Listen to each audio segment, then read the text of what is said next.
Welcome back. We lost a giant this weekend.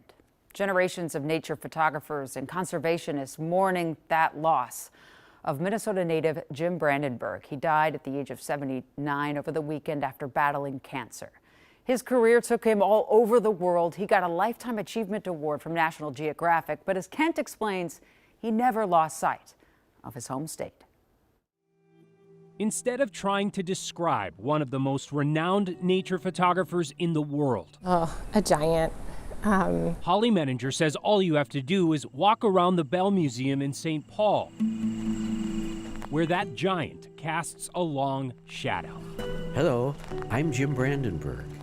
I'd like you to join me as we explore some of my favorite and rare moments that I have captured. Brandenburg's visual storytelling is both a permanent exhibit here and ubiquitous throughout the museum, since he provided nearly all of the large format photos of Minnesota landscapes. You would never know that he was a person who has received all kinds of international awards and accolades. He was so passionate about nature and being able to help other people have those kind of nature experiences that he had taking those photographs. And you can also kind of feel the movement. Speaking of that, I think this is my favorite photo. Touch the Sky Prairie outside his hometown of Laverne, place I learned to shoot photographs, inspired both his career and conservation efforts through his Touch the Sky Prairie Foundation. The foundation's purchased over 1,000 acres of northern tallgrass prairie, very close to where he was born, that is now available for the public's enjoyment. So it's a huge benefit. Jane Lanphier says the city of Laverne has also benefited from visitors to the Brandenburg Gallery, which she helped him curate for 17 years. He's a sincere and passionate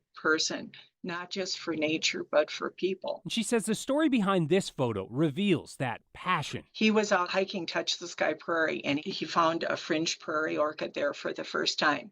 He was so excited, he took a picture with his cell phone and ran back to town, and he said, "You have to see this. It's a fringe prairie orchid." And then he told us all about it, and he was so excited. I will never forget the day, not long ago, when I discovered this rare orchid growing on Touch the Sky Prairie, where I spent my boyhood years. In his final years, Brandenburg's storytelling expanded yet again. Well, as a boy, I had two passions: music and nature. He and his team helped the Bell Museum reimagine planetarium filmmaking. And they're like, we're going to figure out a way. This is an amazing space where we can really surround audiences in the beauty of nature.